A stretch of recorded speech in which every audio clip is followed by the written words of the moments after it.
This is the Lizardman Shaman. I will compare the page spread. On the left will be the Hill Dwarf Scoundrel.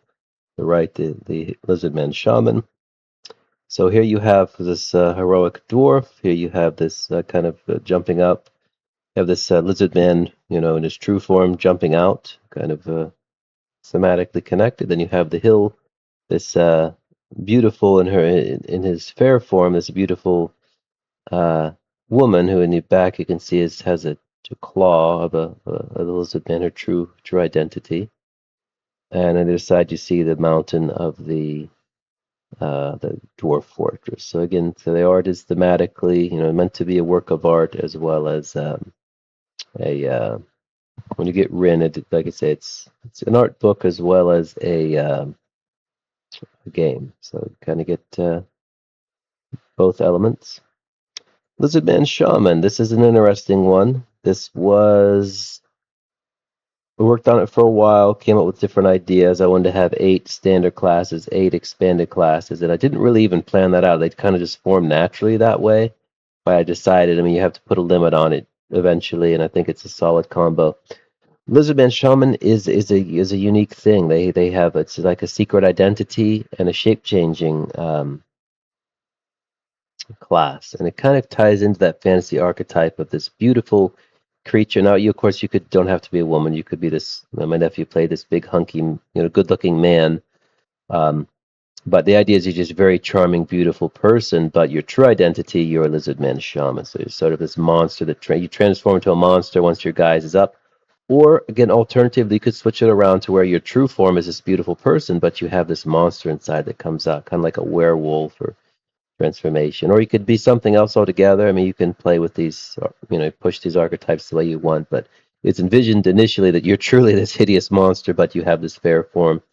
And again, an interesting idea, fun, kind of a niche fantasy concept, but I think it's very solid. The idea of this kind of shape changing creature that has a two sides to them, Dr. Jekyll, Mr. Hyde. It's in fantasy. I think it's a solid archetype, solid enough to be one of the core classes. So attributes, pretty high stats. Strength and con very high. Agility a little bit lower, but can get high. Charisma, and this is in his charisma is much higher when he's in his fair form, but in his regular form, very low, -3. Highest at +1. Intellect as well. He's a shaman from he's not particularly educated or intelligent in the traditional sense. He may even have more of a beast-like intelligence, but he can get up to be fairly intelligent, smarter than a barbarian, isn't saying much, but um, mainly a physical specimen though. And then his hit points actually fairly low, 12 plus 2 times strength, 2 times con, 2 times agility. When he transforms, he gains bonuses and things, but in his actual fair form, while he has pretty good stats, he doesn't have a lot of hit points. Lizardman racial traits, and these are in both forms. Shaman gains swim 30, so you can just swim. You have like a swim as a movement, so you don't have to make swimming checks. So you have no issues with swim. Water breathing as well. He can breathe underwater in both forms, so useful situationally, can be very useful. But yeah, he can breathe water. In a swamp environment, he gains +4 awareness, initiative, stealth, pathfinding, and proficiency. So huge bonuses in the swamp in his element. Outside, but very, very niche. How many adventures really take place in a swamp? Obviously, if you're in a swamp, at times in a swamp, it's very valuable. Outside of that, it's a very niche bonus. Large, but very niche. And he has ensorceling and lizard magic. Ensorceling, the shaman normally takes the form of a beautiful enchantress, casting spells through kisses and glances. While under this fair guise, his charisma is equal to his constitution. So again, very high con in his fair form, or charisma in his fair form. He also possesses a number of mana points as determined by percentile and distributes his points among various magical abilities, though he begins automatically with Poison Bolt. Each time he uses an ability, he decides how many mana points he spends on it. Once a mana point is spent, it does not return until midnight. This is the only mana point system. I have multiple, ways of dealing magic in RIN. It's kind of a very robust system. He is the only mana point system, which I wanted one creature, and if it's going to be anyone, it's going to be the shaman to have a mana point pool that he can pull from um, when he is in his fair form. And you get how many mana points you receive until every midnight they replenish, and then the abilities themselves. You spend the distribute on sub features. Break spell once per round. In addition to his other actions, the shaman dispels a non-permanent hostile magical effect. So, an enemy is the barbarian gets charmed, someone gets paralyzed. If it's non-permanent, he can just dispel it. He can spend a bunch of points, and he can just do massively powerful dispel. Can be very useful. I mean, there's some nasty abilities, and he can just you see it's 0 mana. He can just do one per round, so you can protect the party if you take break spell.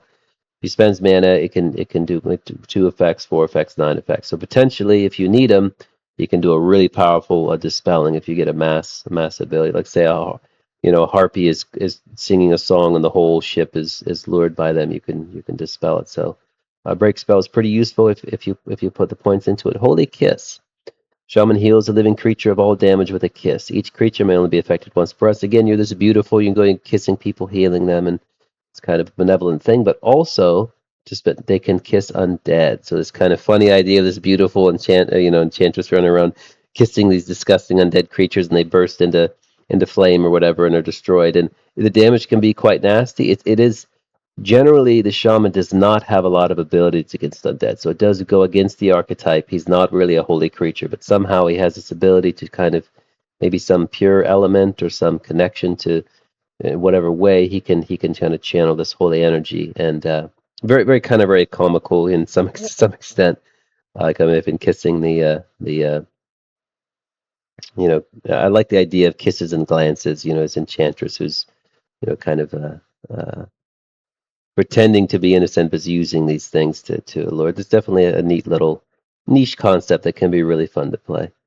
Um, Glamour spell. The shaman casts a glamour with spell power 3 plus con. So these are just spells. So now you're getting into glamour is an illusion spell. You can basically produce an illusion, which again fits the kind of charm illusion of the enchantress. Hex spell. Hex turns enemies on themselves. If it's a living enemy, they turn on each other and fight. Instead of fighting you, so it's defensive, they don't fight you, they actually injure each other. So it's both defensive and offensive. Fits very well the idea of this kind of alluring enchantress who's playing mind games or messing with people's minds with charms. Kiss of Death. The shaman kisses a living creature, dealing disintegration damage to it, equal to half his ensorceling percentile.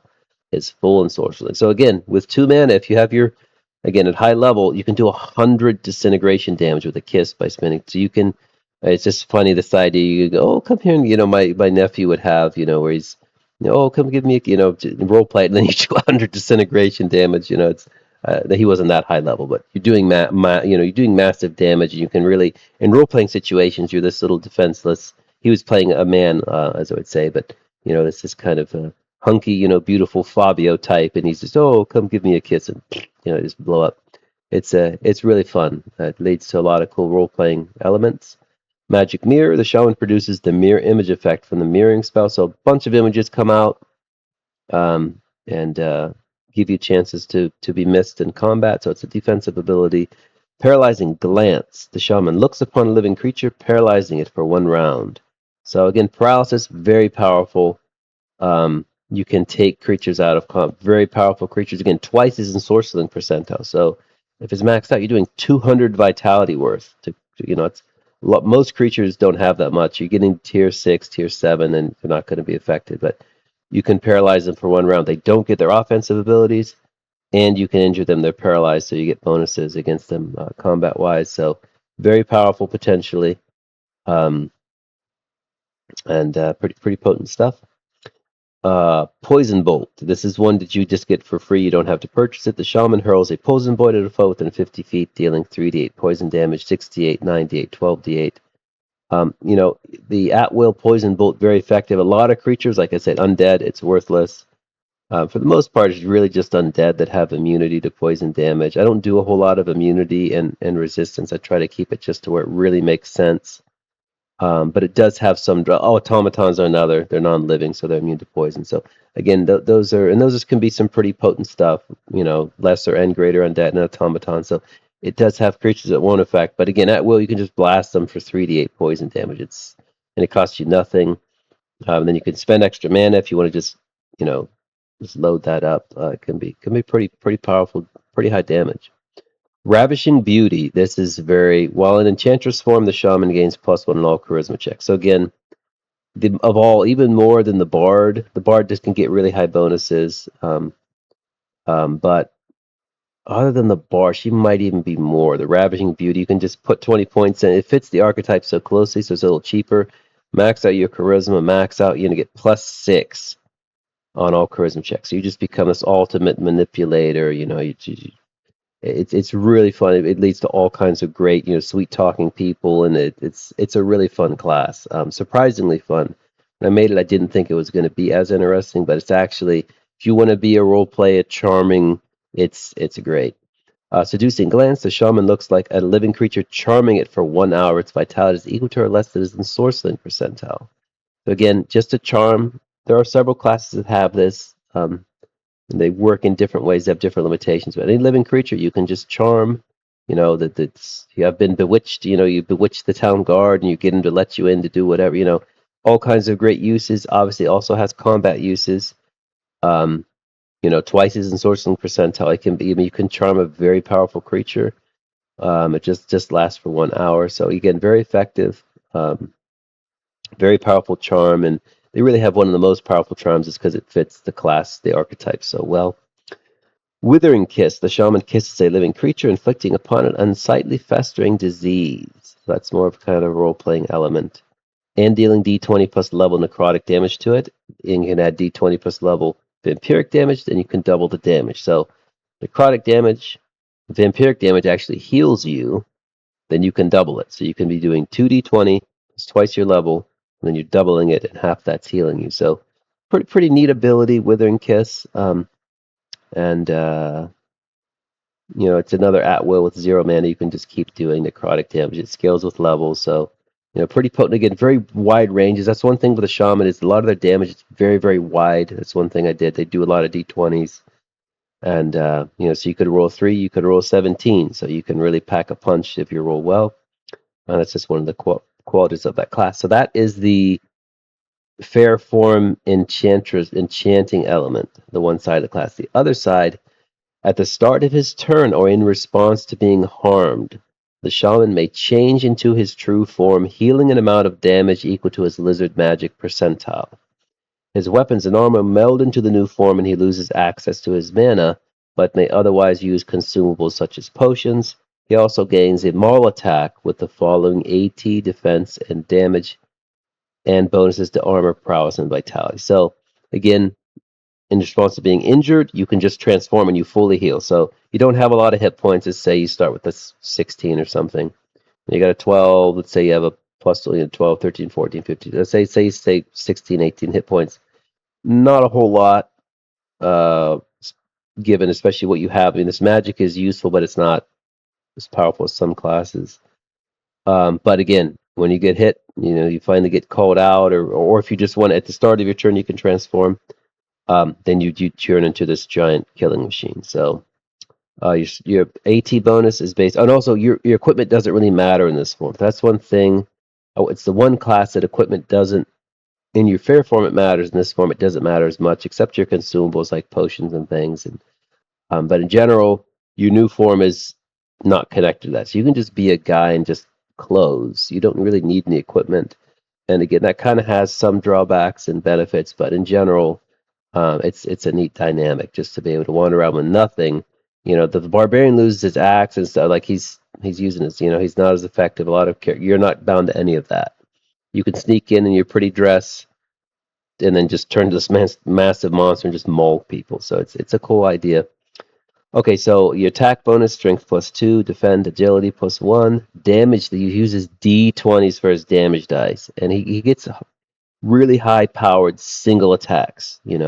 Rivaling the barbarian. Again, the barbarian has retaliations. You'd have to look exactly to see, but again, when he crits, he's rolling an extra D20. His crits are very, very, very powerful, and his armor bonus goes up. So it's a bonus to armor. The one element I think that does the armor does form the basis. I'd have to look. I believe the armor still. So you still get armor bonus if you're wearing armor, though. It would just add on top of it. You also get a prowess and vitality bonus. So it's a huge transformation. You do have to keep track of your stats in Lizardman, but it's not terribly complex. Tried to stay away from multiple stat blocks. It's pretty straightforward stuff. It's just addition, really pretty simple. And then, in addition to the lizard magic, just getting these attacks as they scale up, you put more percentile points into them. You get to purchase sub features. So balefulness, with the shaman transform, he gains a free maul attack against every foe within melee. So again, oh, I'm this innocent little princess. Come over here. I want to tell all. I want to tell you guards. I want to some wonderful story. Blah, you just transform and maul them all and wipe them all out. So it has just pure combat ability, but also has these great role tying into the charm of the class. You can set up all kinds of things. The attack gains AT bonus to damage. Attack gains twice as AT bonus to damage. So again, you max it out. You can trick people surrounding and you just explode into this giant monster and maul them all. It's it's a powerful ability. Basilisk Eye, Shaman gains immunity to gaze attacks in both forms. Very powerful. There are some nasty gaze attacks, petrifying attacks, hypnotism. That's a lot of what you're dealing with gaze attacks. Rotting gaze, you can do disintegration damage. You're immune to them. So only class that can get that. And the gaze attacks are rare, but when they happen, they're nasty.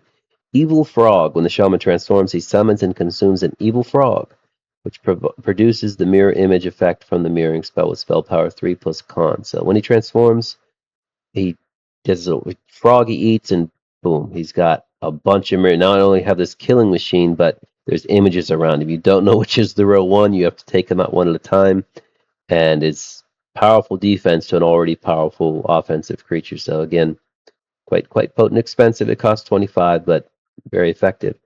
Giant growth. When the shaman transforms, he grows up to twice in height and 8 times in weight, gaining +1 armor, +2 vitality and damage, and +1 in strength checks. I can go all the way up to 100 if you just want to be a massive creature. +4 armor, +8 vitality and damage, +4 in strength checks. You're getting, like, if you had your strength maxed out, +7. That's actually more than the barbarian. You just become this massive lizard, and you're huge. It doesn't say exactly. It says up to twice in height and 8 times in weight. So if you're 12 foot tall, you know, I don't know, 8 times in weight, 1,600-pound lizard, and it has utility as well because you're so strong you can pick up and move things, and and you combine that with already getting all these bonuses, you can just become a juggernaut, really. Many armed. When the shaman transforms, he grows a second set of arms. It gives him bonuses to attack. A third set gives him more bonuses to attack and defend and damage, so combat bonuses.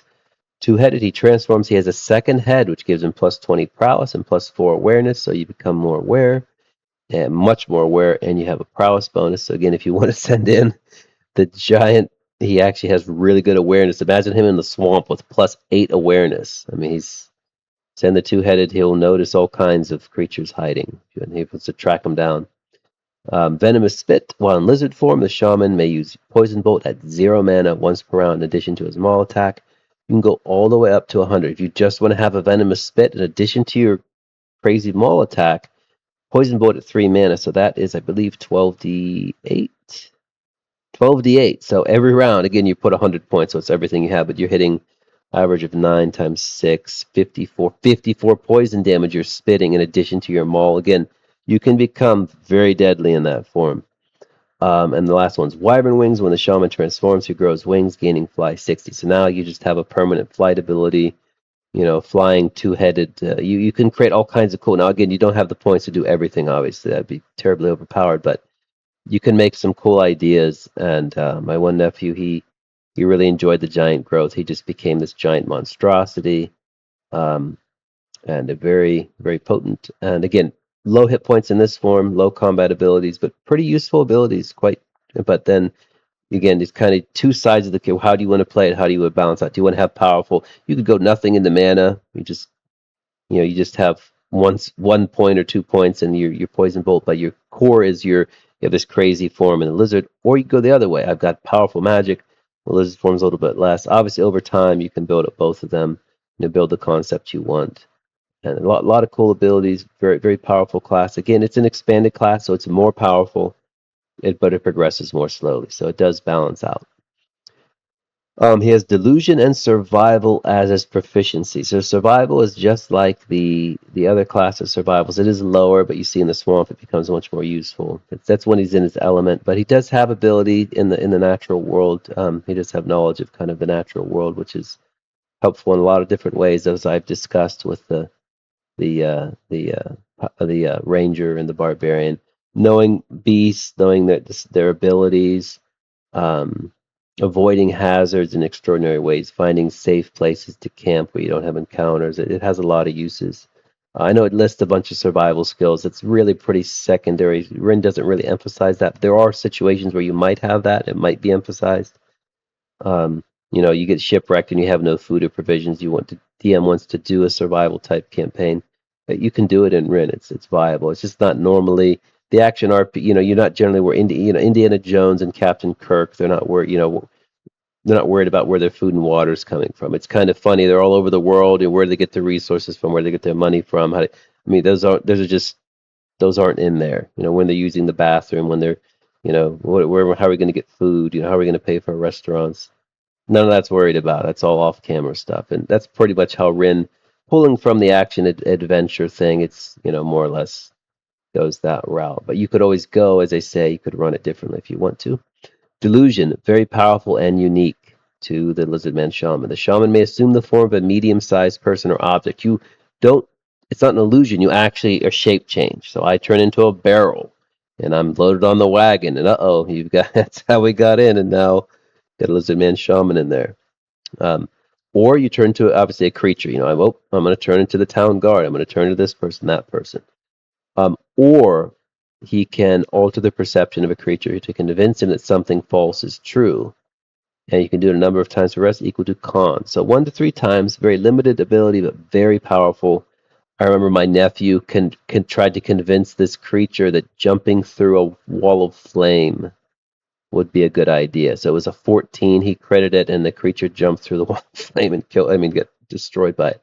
Very potent. Obviously, it's going to take a DM to know what is, but it's powerful. You can convince them. I already paid you for this. Well, now you don't have to pay. Now how long does that last? And it's not really detailed out, but he might eventually realize he got duped. But in the meantime, you got something really powerful for free. So again, very, very powerful. Fits, this class actually came out a lot better than in play. It's really fun. The charm elements, the monster elements, it's actually surprisingly fun to play, and it's actually really interesting, especially if you're a real charismatic kind of player. You like playing that. It's really interesting. The shaman begins with one weapon, buckler or shield, suit of light armor. So very, very crappy equipment. I mean, you're a Lizardman Shaman. You don't really need this stuff or use it, but you do have a little bit. You gain a hit point base, just the standard, equal to your level. So again, you don't gain a ton of hit points, but in your lizard form, you can be quite formidable and quite nasty. Then this is the absolutely unique 5 to 10 to any percentiles of your choice. You can load up the percentiles as you wish. It's only Lizardman Shaman has that. It kind of fits into like the mutability of the class, but also I couldn't really identify just one thing because charisma is actually very important, but only it's in his lizard form. He's not very charismatic. Con strength, they're all kind of important in a way. So I just for this class, you just any three you want, you can put them all into one and advance very quickly. So it does change the dynamic a little bit. And then again, the same bonuses for reaching 100 in attribute that we've gone over in other classes. When the sorcery reaches 100, plus 5 mana points. So again, instead of 10, you get 15, which is a ton. You could do 3, 12, or you could do 5, 3d8 poison bolts. You can do a bunch of withering kisses. You could do you could do 15 illusion spells if you could be a master of illusion. A bunch of hexes, holy kisses. You can just maul through undead if you have that. Dealing a ton of damage with that. So a ton of just dealing 100 holy damage to undead. It's you can maul through it. Very, very effective, and it'll give you a ton of magic. Lizard magic, when it maxes out, +1 attack, defend, damage, and plus 24 hit point base. So better attack, better damage, defense, relatively a little damage bonus, but then a big hit point base bonus, and then your proficiencies, which you have. will increase just like the other classes. When they max out, you roll d12s instead of d10s. And so that is the Lizardman Shaman.